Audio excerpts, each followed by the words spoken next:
పచ్చని పొలాలతో పెద్ద చెరువుతో కళకళలాడే ఒక పల్లెటూరు ఉండేది. వర్షాకాలం వచ్చిందంటే ఆ ఊరి రూపమే మారిపోయేది. పొలాలన్నీ నీటితో నిండిపోయేవి. చెరువు గట్టున గడ్డి ఏపుగా పెరిగేది. ఉదయం నుంచి సాయంత్రం వరకు ఆకాశం మబ్బులతో కప్పబడి ఉండేది. ఆ ఊరి చివరన ఒక చిన్న మట్టిల్లుండేది. ఆ ఇంట్లో 65 ఏళ్ల ముసలమ్మ సీతమ్మ, ఆమె మనవరాలు గౌరీ ఉండేవారు. వర్షం పడుతున్న రోజుల్లో ఇంటి ముందు అరుగు మీద కూర్చొని బయట వానని చూస్తూ ఉండడం సీతమ్మకు అలవాటు. ఒకరోజు ఉదయం కూడా అలాగే కూర్చుంది. గౌరీ, పొయ్యి మీద నీళ్లు పెట్టావా? పెట్టానమ్మమ్మా. నిన్నటి అన్నం మిగిలిందా? ఉంది. దాంతో ఈరోజు ఉదయాన్నే అంబలి చేసేద్దాం అనుకుంటున్నాను. అదే మంచిది. వర్షం రోజుల్లో వేడి వేడి అంబలి కడుపులో పడితే శరీరానికి హాయిగా ఉంటుంది అంటూ బయట వానను చూసింది. ఇంతలో గౌరీ కూడా బయటకొచ్చి అరుగు మీద కూర్చుంది. అమ్మమ్మ, ఈ వాన ఇంకా ఎన్ని రోజులు పడుతుందో అర్థం కావట్లేదు. ఎక్కడి పనులు అక్కడ ఆగిపోయాయి. వాన ఎప్పుడు వస్తుందో ఎప్పుడు పోతుందో మన చేతుల్లో ఉండదు తల్లి. మన చేతుల్లో ఉన్నది మాత్రం వచ్చిన కాలాన్ని సరిగ్గా ఉపయోగించుకోవడం. వానని సరిగ్గా వాడుకోవాలా? అదెలా? వర్షం పడుతుందంటే విత్తనాలేసుకోవాలి. చెరువు నిండితే చేపలు పట్టాలి. చేపలు దొరికితే తినడమే కాకుండా అమ్ముకోవాలి. గౌరీ ఆ మాటలకు నవ్వుతూ, ఇప్పుడు చేపలు పట్టి అమ్మి డబ్బు సంపాదించాలా? తప్పే ఉందే, మన ఇంటి ఖర్చులు గుర్తొస్తాయి. అంతలో దూరంగా ఎవరో అరుస్తున్న శబ్దం వినిపించింది. సీతమ్మా, ఓ సీతమ్మా అంటూ ఎవరో పెద్దగా అరుస్తూ ఉన్నారు. గౌరీ లేచి నిలబడింది. అమ్మమ్మ, ఎవరో పిలుస్తున్నారు. ఈ వాళ్ళో ఎవరొచ్చారే తల్లి, చూడు. గౌరీ ఇంటి ముందు ఉన్న దారి వైపు చూసింది. వర్షంలో తడిసిపోయి 2 మనుషులు వస్తూ ఉన్నారు. వాళ్ల చేతుల్లో పెద్ద బుట్టలున్నాయి. అమ్మమ్మ, మన చుట్టాలొస్తున్నారు. కొద్దిసేపటికే వాళ్ళు ఇంటి అరుగు దగ్గరికి వచ్చారు. అయ్యో, ఇంత వాళ్ళో వచ్చారేంటి? ముందుగా లోపలికి రండి. వాళ్ళు బుట్టలను అరుగు మీద పెట్టి లోపలికొచ్చారు. వాళ్ళు రావడం తప్పలే సీతమ్మా. మీ దగ్గరికి ఒక పని మీద వచ్చాం. పని ఏదైనా ముందు తడిసిన బట్టలు మార్చుకోండి. కాస్త కడుపుకి వేడి అమ్మలు తాగండి. చెరువు నిండిపోయింది కదమ్మా. ఈ రోజు తెల్లవారుజామున వల్లేసాం, బాగా పడ్డాయి. సీతమ్మ బుట్టలోని చేపల్ని చూసింది. ఇన్ని చేపలు పట్టారు, మరేం చేద్దామనుకుంటున్నారా? అందుకే నీ దగ్గరికి వచ్చాం. మా ఊర్లో ఇప్పుడు అందరూ చేపలు పట్టారు. ఎవరికి వాళ్ళు అమ్మడానికి తిరుగుతున్నారు. ధర పడిపోయింది. మేం తీసుకెళ్లినా కొనేవాళ్ళు కనిపించట్లేదు. మరి మా దగ్గరికి ఎందుకొచ్చారు? సీతమ్మకు ఏదైనా తెలిసిన ఆలోచన ఉంటుందని వచ్చావమ్మా. నువ్వేదైనా దారి చూపాలి సీతమ్మా. సీతమ్మ కాసేపు ఆ మాటలకి ఆలోచించింది. అమ్మమ్మ, మనం కూడా ఊర్లో తిరిగి అమ్ముదామా? అందరూ అదే చేస్తున్నారు కదటే. అందర్నీ కాదని మన దగ్గర ఎందుకు కొంటారు? మరి అందరూ చేస్తున్న పన్ని మనం కూడా చేస్తే మనకు ప్రత్యేకత ఏముంటుంది? సీతమ్మ వెంటనే సమాధానం చెప్పలేదు. బుట్టలోని చేపలను ఒకసారి చూసింది. బయట కురుస్తున్న వానను మరోసారి చూసింది. అప్పుడే ఆమె ముఖంలో చిరునవ్వు వచ్చింది. నిజం చెప్పాలంటే బుర్రలో మంచి ఆలోచన వచ్చింది. గౌరీ, ఇంట్లో చింతపండుందా? ఉంది. ఎండుమిరపకాయలు ఉన్నాయి. ఉప్పు, వెల్లుల్లి. హబ్బబ్బబ్బా అమ్మమ్మ, అన్నీ ఉన్నాయి. కాని ఎందుకు? ఈ వర్షంలో ఊరంతా పొలాల దగ్గర నుంచి ఇంటికి చేరేసరికి చెలితో ఉడుకుతుంటారు. వాళ్ళకి వేడివేడిగా ఏదైనా కావాలనుకుంటారు అంటూ ఆలోచిస్తూ చెప్పింది. అనుకుంటారు, కాని చేపలతో ఏం చేయాలనుకుంటున్నావు అమ్మమ్మా? చేపల పులుసు. చేపల పులుసా? అంతేకాదే, చేపల్ని సరైన రీతిలో సరిగ్గా వంట రుచి నచ్చితే మన దగ్గరికి మళ్ళీ మళ్ళీ వస్తారు. చుట్టం ఆశ్చర్యంగా ఆమె వైపు చూశాడు. అంటే చేపలు అమ్మడం కాదు, వండి అమ్మాలనుకుంటున్నావా? అవునరా. ఈ వాళ్ళు ఎవరు కొనడానికి వస్తారు? ఇదేమైనా పట్టణమా? అది కాదురా, వాన పడుతున్న రోజుల్లోనే వేడి వేడి తిండి కోసం మనిషి బయటకొస్తాడు. అమ్మమ్మ, మన ఇంటి ముందు పెట్టాలా?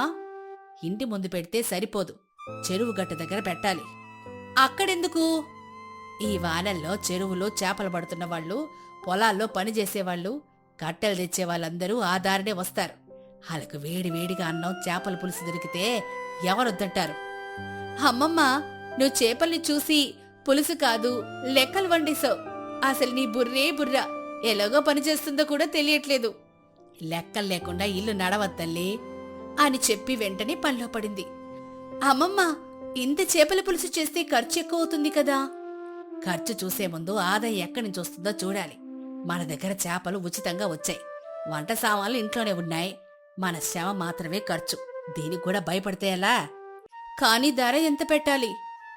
ఆకలితో ఉన్నవాడి జేబును ఖాళీ చేసేంత కాకుండా మనకు మిగిలేలా ఉండే ధర ఉంటే చాలు. అంటే ఒక్కొక్కరికి తినగలిగేంత అన్నం, 2 చేపలు, పులుసు, ధర అందరికీ అందుబాటులో ఉండాలి. సీతమ్మ, ఇంత తక్కువ సమయంలో ఎన్ని వ్యాపారాలు ఎలా ఆలోచించావు? వ్యాపారం అంటే ఎదుటోడి జాబు చూసి ధర పెట్టడం కాదురా. మన ఖర్చు, మన శ్రమ, ఎదుటివాడి స్తోమత 3 చూసి ధర పెట్టాలి అని ఇద్దరికీ చెప్పి మధ్యాహ్నానికంతా చేపల పులుసు సిద్ధం చేసింది. వర్షం మాత్రం తగ్గలేదు. గౌరీ కొన్ని గిన్నెలు, అన్నం, పులుసు తీసుకుని చెరువుగట్టు దగ్గర చిన్న పందిరి కింద పెట్టింది. మొదట్లో ఎవ్వరూ రాలేదు. పక్కనే అమ్మమ్మ కూడా ఉంది. అమ్మమ్మ, నువ్వు చెప్పిన వాళ్ళెవరూ కనిపించట్లేదు. మొదటి రోజు కదా, మనం వాళ్ళ కోసం ఎదురు చూడాలమ్మా. వాళ్ళు మన కోసం ఎందుకు ఎదురు చూస్తారో? కొంతసేపటికే పొలం నుంచి 2 రైతులు వర్షంలో తడుస్తూ వచ్చారు. ఏమ్మా, ఇక్కడ ఏదో వాసన వస్తోంది. చేపల పులుసు. ఎంత? గౌరీ ధర చెప్పింది. రైతు కాసేపు ఆలోచించి, అంత తక్కువగా? మా అమ్మమ్మ చెప్పింది, తినేవాడికి భారంగా ఉండకూడదు అని. ఆ మాటకి రైతు నవ్వి, అయితే మా ఇద్దరికి పెట్టమ్మా అనగానే ఇద్దరూ ప్రేమగా వడ్డించి 2 కంచాలు వాళ్ళకి ఇచ్చారు. వాళ్ళు తినడం మొదలుపెట్టారు. మొదటి నోట్లో వేసుకున్న వెంటనే ఒకడు కళ్ళు పెద్దవి చేశాడు. అయ్యో సీతమ్మ, ఈ పులుసు రుచి ఎక్కడ నేర్చుకున్నావమ్మా? ఇంత అద్భుతంగా ఉంది. ఆ మాటకి సీతమ్మ నవ్వుతూ, రుచి నేర్చుకునేది కాదయ్యా, ఇంట్లో ఆకలితో ఉన్నవాళ్ళుంటే వంటకు రుచి వస్తుంది. రేపు కూడా ఉంటుందా? చేపలు దొరికితే చేసి పెడతాను చేపలు మేమే తెచ్చిస్తాం అని సీతమ్మతో మాట్లాడుతూ ఉంటే ఆ మాటలు పక్కనే ఉన్న వాళ్లకు వినిపించింది. కొద్దిసేపటికి మరో 4 వచ్చారు. ఇలా మొదటి రోజు చాలా మంచి మధ్యాహ్నం ముగిసేసరికి చేపల బుట్టలన్నీ ఖాళీ అయిపోయాయి. అమ్మమ్మ, అన్నీ అయిపోయాయి. ఇంకా వానుంది గదే, రేపు కూడా చేపలొస్తాయి. కానీ చుట్టాలు తెచ్చిన చేపలే సరిపోవు. అందుకే వాళ్ళతో మాట్లాడాలి. మరుసటి రోజు ఉదయం చుట్టాలు మళ్ళీ వచ్చారు. సీతమ్మ, నిన్న నువ్వు చేసిన పని చూసి మా చేపలన్నీ అమ్ముడయ్యాయి. ఈ రోజు మళ్ళీ చేపలు తీసుకొచ్చావు. బాగుంది, కానీ ఒక మాట. చెప్పు. చేపలు ఎక్కువగా ఉన్నాయని ధర తగ్గించివ్వద్దు. మీకు సరైన ధర రావాలి. నాకు కూడా వంట ఖర్చు, శ్రమకు సరిపడాలి. మేము చేపలు పట్టిస్తాం, నువ్వు వండి అమ్ము. వచ్చిన లాభంలో నీకు భాగం. భాగం వద్దు, ముందే ధర నిర్ణయించుకుందాం. మీ చేపలకింత, నా వంటకు ఇంత, మిగిలింది మనిద్దరికీ లాభం అని చెప్పడంతో వాళ్ళు ఒప్పుకున్నారు. ఈ విషయం పక్కనే ఉన్న గౌరీ చూసింది. మనం ఒక్కరోజు బ్రతకడానికి వ్యాపారం చేయటం తల్లి. రేపు వాళ్ళు మన దగ్గరికి రావాలి. వాళ్లకు మేలు జరగాలి, మనకు మేలు జరగాలి. అలా వారం రోజుల పాటు వర్షం పడుతూనే ఉంది. అలాగే చెరువు గట్టున సీతమ్మ చేపల వంటకు మంచి పేరొచ్చింది. దూరపు పొలాల్లో పనిచేసే వాళ్ళు కూడా అక్కడికొచ్చి తినడం మొదలుపెట్టారు. ఒకరోజు గౌరీ అమ్మమ్మను అడిగింది, అమ్మమ్మ, మనం ఇప్పుడు బాగా సంపాదిస్తున్నాం కదా, మన ఇంటికి కొత్త పైకప్పు వేయించుకుందామా? వేయించుకోవాలమ్మా. మరి ముందుగా వర్షం తగ్గాలి. ఆ తర్వాత మనకొచ్చిన లాభంలో కొంత ఇంటి పైకప్పుకి పెట్టాలి, కొంత రేపటి కోసం దాచాలి. రేపటి కోసం మళ్ళీ దాచడమేనా? అవునే, ఎంత దాచినా సరిపోదా అనగానే సీతమ్మ నవ్వుతూ, అవసరం ఎప్పుడొస్తుందో మనిషికి తెలియదమ్మా, కానీ అవసరం వచ్చినప్పుడు డబ్బుండాలని మాత్రం మనకు తెలుసు. గౌరీ తల ఊపింది. అంతలో ఒకరోజు చుట్టాలొచ్చి సీతమ్మ ముందు నిలబడ్డారు. సీతమ్మ, ఈ వర్షాల వల్ల మా చేపల వ్యాపారం కూడా బాగా సాగింది. మాకు నీ వల్ల మంచి ధర వచ్చింది. నాకూడా మీ వల్లే వచ్చిందిరా. అందుకే ఈ రోజు నుంచి చేపలు పట్టిన వెంటనే ముందు నీ ఇంటికి తీసుకొస్తాం. ముందు నా దగ్గరికి తీసుకురావడం కాదు, ఊర్లో ఎవరికైనా మంచి ధర దొరికితే అక్కడ అమ్మండి. మనకు దొరికినప్పుడు మనం చూసుకుందాం. నువ్వు ఇలా మాట్లాడతావని నాకు తెలుసు. గౌరీ ఆ మాటలకు నవ్వుతూ, మా అమ్మమ్మకు చేపల కంటే మనుషులే ఎక్కువ ఇష్టం. చేపలు కడుపు నింపుతాయి తల్లి, మనుషుల మీద నమ్మకం నీకు మంచి చెయ్యాలి అని కోరుకుంటున్నా అని చెప్పింది. కొన్ని రోజులకి వర్షాలు తగ్గాయి. చెరువు నిండుగా ఉంది. పొలాలు కూడా పచ్చగా మెరిశాయి. గౌరీ కూడా అమ్మమ్మతో కలిసి లెక్కలు చూసుకుంది.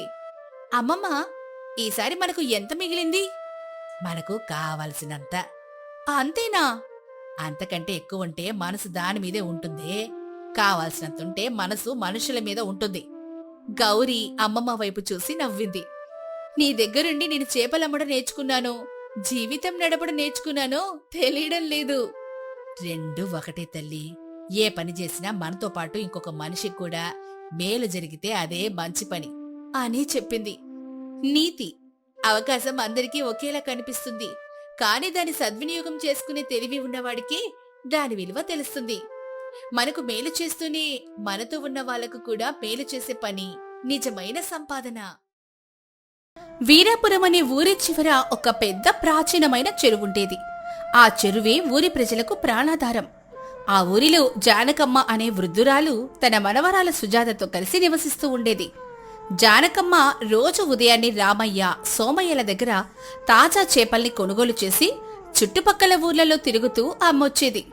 ఒకరోజు ఉదయం చెరువు దగ్గర, ఏరా సోమయ్య, ఈరోజు చెరువులో చేపలు బాగానే పడ్డాయా? ఆ బొమ్మె చేపలు, బొచ్చెలు కాస్త చూసి మంచివి. పక్క ఊరి సుబ్బమ్మ గారు మంచి చేపలు తెమ్మన్నారు. అలాగే జానకమ్మత, ఈరోజు చెరువు తల్లి మనపై దయ చూపించిందిలే. చూడు ఎంత తాజా చేపలు పడ్డాయో. ఉదయమే పట్టిన చేపలు ఇవి. నువ్వు తీసుకెళ్తే పక్కూరోళ్ళు క్షణాల్లో కొనేస్తారు. అవును జానకమ్మత, మన ఊరి చెరువు నీళ్లు చాలా మంచివి. అందుకే ఇక్కడి చేపల రుచే వేరు. మనం కష్టపడితేనే కదరా మన కడుపు నిండేది.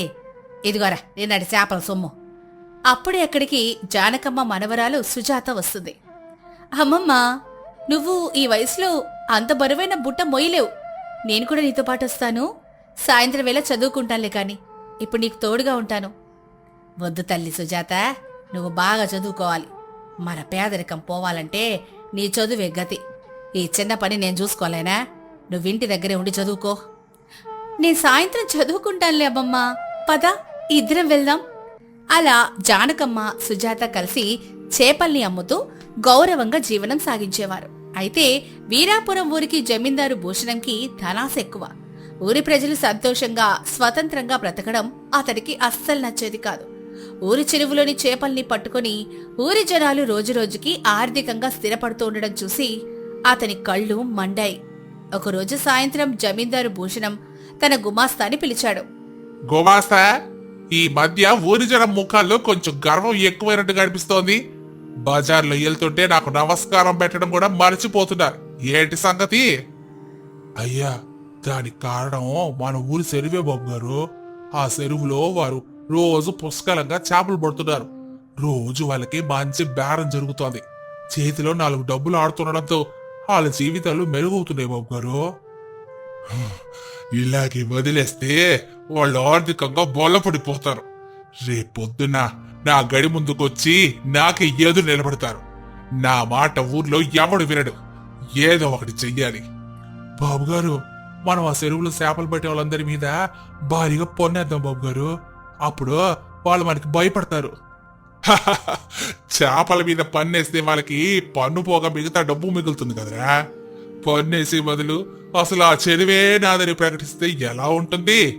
చెరువే నాదైతే అందులో చేపలన్నీ కూడా నావే అవుతాయి. నేనే సొంతంగా పట్టించి పట్టణంలో అమ్ముకుంటే నా ఖజానా నిండుతుంది. వాళ్ళు మళ్ళీ నా దగ్గరికి కూలీలుగా రావాలి.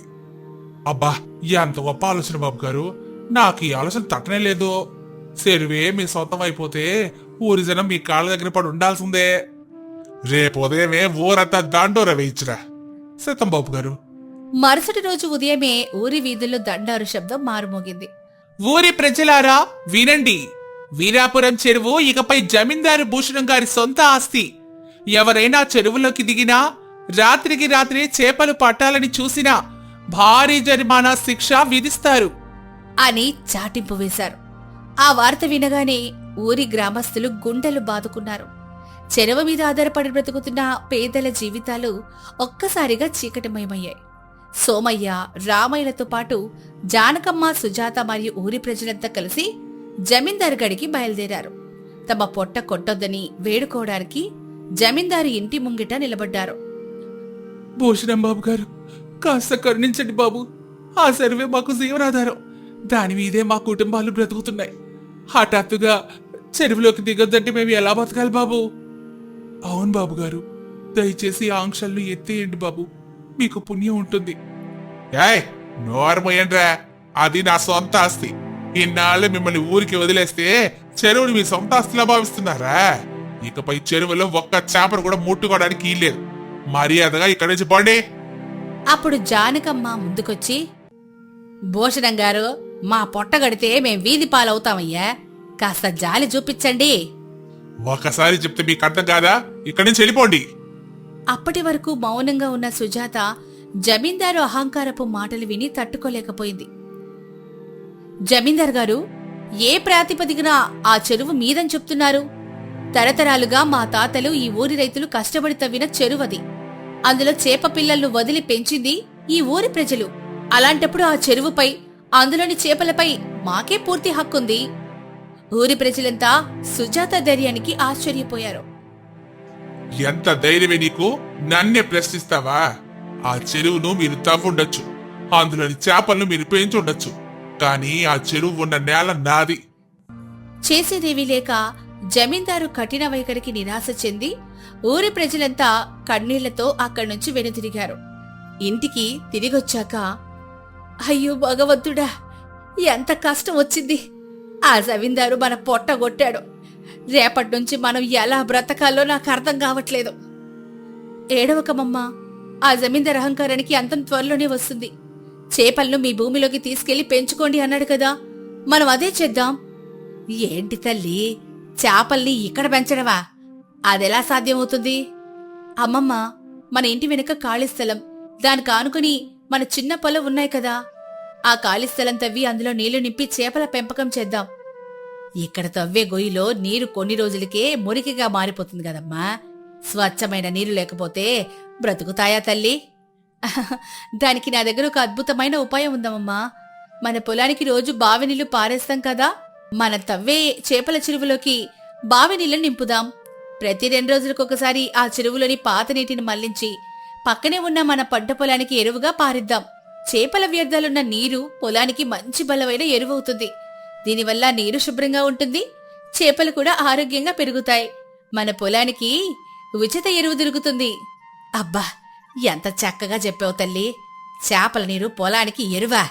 నిజంగా నీ తెలివితేటలకు దండం పెట్టొచ్చు తల్లి.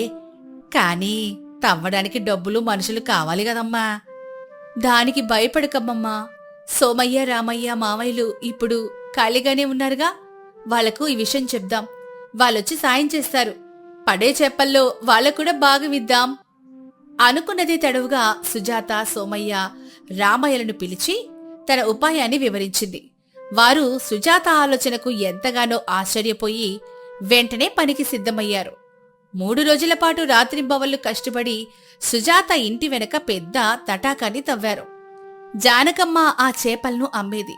ఆ చేపలమ్మాక జానకమ్మ ఇంటికొచ్చి, సుజాత, ఇటు చూడమ్మా, ఈరోజు తెచ్చిన చేపలన్నీ గంటలోని అమ్ముడుపోయాయి. జనాలు మన పెరట్లో పెంచిన స్వచ్ఛమైన చేపలే కావాలని పోటీపడి కొంటున్నారు. నీ తెలివితేటలు మన బతుకును మార్చేశాయమ్మా. కష్టపడే మనసు, ఆలోచించి తెలివుంటే ఏ సమస్యకైనా పరిష్కారం దొరుకుతుంది. ఈ విషయం ఊరంతా పొక్కడంతో మిగతా గ్రామస్తులు కూడా కృత్రిమ తటాకాలలో చేపల పెంపకం మొదలెట్టారు. కొద్ది రోజుల్లోనే వీరాపురం గ్రామంలోని ప్రతి ఇంటి వెనుక చిన్న చిన్న చేపల తటాకాలు వెలిశాయి. ఒకరోజు జమీందారు, ఒరే గోబాస్తా, ఈ జనాన్ని చెరువులో చేపలు పట్టకూడదంటే వాళ్ళ ఇంటి దగ్గర చేపల చెరువుని ఏర్పాటు చేసుకున్నారు.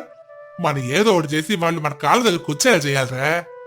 దానికి ఉంది రవీందర్ గారు, నా దగ్గర ఒక రసాయనం ఉంది. అది వాళ్ళ చెరువుల్లో వేస్తే చాలు, ఇక వాళ్ళకి చేపలు అనేవి ఉండవు. ఇప్పుడు వాళ్ళు మళ్ళీ మన కిందే ఉంటారు. అవునా? నువ్విచ్చే రసాయనం నిజంగా పనిచేస్తుందట్రా? ఖచ్చితంగా పనిచేస్తుందయ్యా. గుమాస్తా, జమీందారు కలిసి ఆ రోజు రాత్రి ఊర్లోకి బయలుదేరారు. అప్పుడు పక్క ఊరిలో చేపలమ్ముకొనొస్తున్న సోమయ్య కంట వీళ్లు పడ్డారు. సోమయ్య దూరం నుంచి జమీందారుని, గుమాస్తాని చూసి దొంగలని అనుకొని గట్టిగా అరిచాడు. అరే రామయ్య, వీరయ్య, అందరండి, ఎవరు దొంగలొచ్చారా మన ఊరికి? ఆ అరుపులకి ఊర్లో వాళ్ళందరూ నిద్రలేచారు. వాళ్ళొచ్చి జమీందారు, గుమాస్తా చుట్టూ చేరారు. అదేంటి జమీందార్ గారు, ఈ రాత్రిపూట మీరు రహస్యంగా ఎందుకొచ్చారు? అదేంటి మీ చేతిలో? జమీందారు ఏం మాట్లాడాలో అర్థం కాక నిశ్శబ్దంగా ఉండిపోయాడు. సుజాత జమీందార్ చేతిలో ఉన్న సీసా చూసింది. ఈ రసాయనం చేపలకి ఇబ్బంది కలిగేలా చేసే రసాయనం. అంటే మీరు మా చెరువులో ఈ రసాయనం వేసి మా వ్యాపారం దెబ్బతీయాలని అనుకున్నారన్నమాట. అవునా? మీరు అలా చేయాలనుకున్నారా? చిచి, మీరసలు మనుషులేనా? అలా ఊరి జనమంతా జమీందార్ని చీకొట్టింది. జమీందారు ఊరిలో పూర్తిగా ఏకాకి అయిపోయాడు. ఒకరోజు ఉదయం జమీందారు భూషణం తన అహంకారాన్ని వదిలి స్వయంగా గ్రామ రచ్చబండ దగ్గరికి వచ్చాడు. జమీందారు భూషణం వినయంగా, నా గ్రామ ప్రజలారా, నన్ను క్షమించండి. ఊరి ప్రజలంతా జమీందారు మాటలకి ఆశ్చర్యపోయారు. అహంకారంతో నేను మీ పొట్ట కొట్టాలని చూశాను. కాని మీ ఐకమత్యం, సుజాత తెలివితేటలు నా కళ్ళు తెరిపించాయి. మనుషుల ప్రేమ, తెలివితేటలే అసలైన సంపదని తెలుసుకున్నాను. జమీందార్ గారు, తప్పు తెలుసుకున్నవారు ఎప్పుడూ గొప్పవారే. సుజాతమ్మా, ఆ ఊరి చెరువును మళ్ళీ మీ అందరి స్వాధీనం చేస్తున్నారు. దానికి మళ్ళీ ఊరి ఉమ్మడి చెరువుగా మార్చి అందరూ కలిసి చేపల సాగు చేసుకోండి. ఎంత మంచి మాట చెప్పారు బాబు గారు. ఊరి చెరువు మళ్ళీ ఊరి ప్రజలకే దక్కడమే నిజమైన ఆనందం. మరి ఈ కథ ద్వారా మనం తెలుసుకున్న నీతేంటో తెలుసా? అత్యాశ, అహంకారం ఎల్లప్పుడూ మనిషిని ఒంటని చేస్తాయి. కాని సమయస్ఫూర్తి, తెలివితేటలు, పట్టుదల ఉంటే ఎలాంటి ఆపదనైనా అధిగమించవచ్చు. స్వయం సమృద్ధి మరియు ఐకమత్యమే నిజమైన బలం.